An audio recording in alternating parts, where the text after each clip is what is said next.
Hello everyone, my name is Shining and my topic is on the effect of discriminability on confidence accuracy relationship in lineup rejections. So what is a lineup? A lineup is a series of photos that police show to the witness in order to identify the suspect.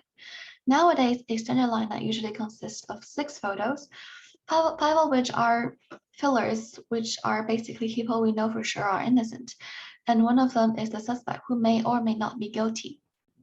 Now, if the witness successfully identified the suspect from the lineup, it's called making a positive identification or a positive ID. And if they couldn't identify the suspect from the lineup, it's called a lineup rejections. Studies have shown that when the witness make an ID with high confidence, they're highly likely to be accurate. And this is also called a strong confidence accuracy characteristic or a strong confidence accuracy relationship, as shown in this graph right here. However, the same can't be said for lineup rejections because sometimes researchers find a moderate confidence accuracy relationship in lineup rejections, which will be depicted as a milder curve. However, and other times it's just non-existent at all, which is when you find a flat confidence accuracy characteristic in the graph. So, but why? Why does the confidence accuracy relationship sometimes exist and is moderate in lineup rejections and sometimes doesn't? Our hypothesis is that it has to do with discriminability, which is also called D prime, and it basically means the difficulty of task for the witness. In our study, we collected subjects using Amazon Amtrak and SONA, and a total of 2,126 participants' data were used. Who passed. Basically, those are those who passed a series of screening questions and attention checks.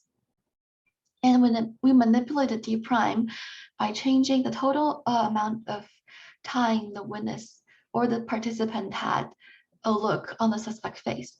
In the high D prime condition, the suspect's face is visible for a total of 16 seconds, and in the low D prime condition, there is available for a total of 2 seconds. And the subject will first see the stimulus video, which is either in high D prime or low D prime condition. They will then go through a distractor task of 2048 for 45 seconds. Then they will be presented with a standard 6-photo lineup where they will either make an ID or reject the lineup and then report their confidence with their decision, and then they will be directed to an RTA lineup, which is the exploratory analysis of the study, in which they will be asked to report their level of confidence associated with every single photo in the lineup. So we first ran an ROC analysis of the data to see if we successfully manipulated D prime between the two conditions.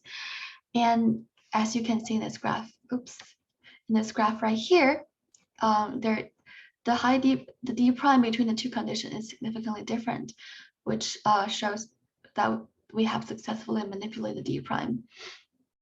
And then we did a CAC analysis in both positive IDs and lineup rejections across low, medium, and high confidence. And as predicted, we see a strong confidence accuracy relationship in positive IDs. And also we see a mild, but definitely significant effect of D prime on confidence accuracy characteristics between low and high D prime conditions.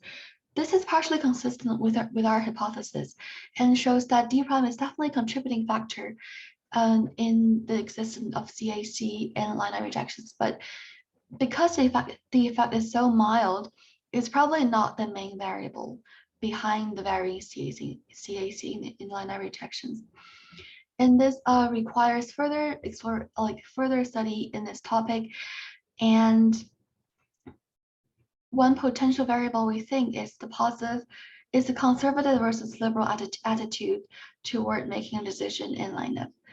And if we can, and a further and clearer understanding of CAC lineup rejections could be useful in more efficient removal of suspicion on innocent suspects.